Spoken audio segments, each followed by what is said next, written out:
You don't repair, you will repeat. Welcome to part 3 of Pick Me's of the Patriarchy and the Men That They Marry. And I am highlighting the Netflix special, The Polygamist. Tonight I am talking about freedom and Menzi. This will wrap up the men of the series, The Polygamist. And if you don't know, Freedom is the son of Essie, and he is the brother of Sarah. Now, his father is not mentioned throughout the series, but fans do speculate that his father is the man that dropped Essie off at her home after a date. You remember the scene where Jonas gets all big and tough and in the guy's face because he's like, "Why are you with my girl? Where y'all been? Da da da da. I'll die for you." Yeah, that guy. Fans are speculating that is Freedom's father. Now, Freedom has a special place in my heart for TV characters. He reminds me of like that fun cousin that you can go out with, party with, and just have a good time with. But if you are perceptive at all, you will notice in those quiet moments where there's no alcohol, there's no clubbing, and you'll just notice that he's sad. There is a sadness to archetype of men like Freedom. Now, in my series of Pick Me's and the Men That They Marry, I talk a lot about the shadow side of certain male archetypes. With Freedom, I feel like he has the possibility to be a good husband and a good father if he does the work. However, a lot of men like Freedom, they probably don't get married and have children only because of what they went through as a child. They don't want to put that on anyone else, and they don't want to run the risk of screwing up a family. Now, on top of being abandoned by his own birth father, Freedom is also neglected by Jonas. You hear little digs at him throughout certain scenes in the series, as well as the infamous birthday cake scene. I think he had had enough. But Freedom also felt very much neglected and unseen by Jonas, and I blame that on Essie. Now, if you notice with this series, I started with Jonas first, and that was for a reason, because I want y'all to see just how many people were affected by Jonas and his actions. This man, everything he touched, he ruined. And he's no different with Freedom. Freedom had to watch as his little sister was ignored and kept a family secret. Freedom was at all of these family gatherings holding this secret on his back that he couldn't share with anyone. His cousins didn't know what was going on, and he had to sit back and watch all of this. And I remember when I watched the first couple of episodes, I was thinking, man, this guy drinks a lot. Like, what is his deal? But now I get it. That was his way of coping. He was carrying something on his back that he should have never had to carry.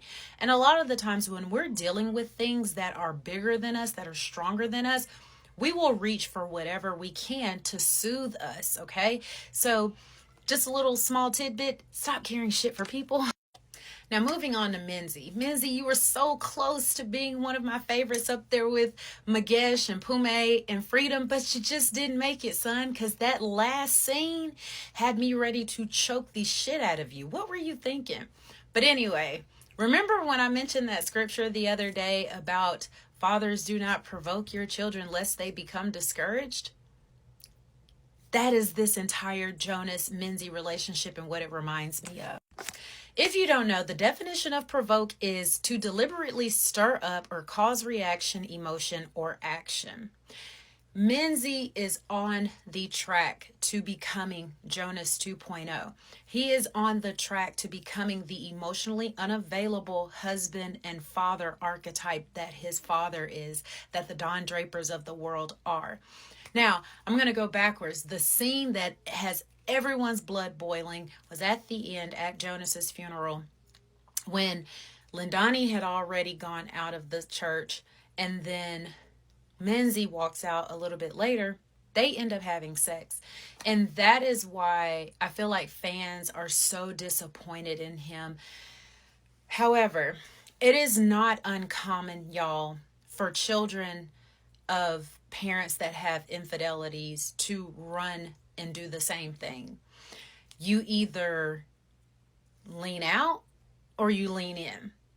And in this moment, Menzi chose to lean in, and you can tell throughout the series when he starts to change. He goes from that mannerable, respectful, bright-eyed boy that has a future, ready to, find his way in the world, to this disrespectful, foul-mouthed, kind of asshole, just like his father. He even starts dressing like his father, and it's noticeable in how he's acting in his father's absence at the company. He starts acting just like Jonas. And in addition to the disappointment from fans is the fact that you knew Lindani had gonorrhea. And if I'm not mistaken, she also had HIV. And you sleep with her unprotected. You just were in the church where your father is laying in a casket and he died from it. And so that's how I know, as a character and in real life with these archetype of men, it's like this cognitive dissonance and this ego trip that just, they thrust themselves into these types of life. And it's absolutely heartbreaking because it could have all been avoided. I knew it immediately was what was going to happen with Menzi when I think he was trying to get over his, crush and interest in Lindani, because of course he calls up Freedom. They go out to the strip club to blow off some steam, have a good time. I think Freedom just wanted him to know, hey, there are other women out there.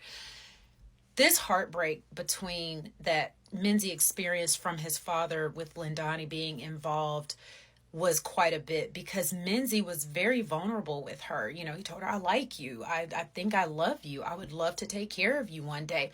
He was looking at family. I want to be your husband. I want you to be my wife. Let's have kids. I'm about to, run this company one day. Let's keep it going. And the fact that his betrayal came from his father, not his schoolmates, not a friend, not a cousin, not a neighbor, or whatever. It came from his father. That is a type of betrayal that a lot of people don't bounce back from. So while him and Freedom are at this strip club and he's leaving, going down the hallway, and he hears these like sexual noises, and he peeks in, and what do you know? You see your father and your crush giving your father oral. That is the betrayal of the century. So I feel like everything after that, all of Menzi's actions were like a get back at his father.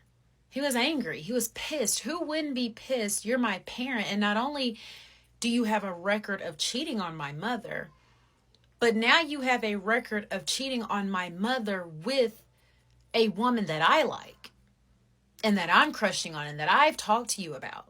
That's a different type of hurt. And then also considering the fact that I cannot remember Lindani's exact age, but I do know throughout the series, I think Joyce referred to Jonas as a pedophile. So that just shows you that Jonas's sexual deviance, it had no boundaries. He did not care where he got the validation from. He just wanted it. And I will say this again. I said it with Essie and I'll say it with Joyce. And this is going to be the running theme, especially when I talk about the ladies.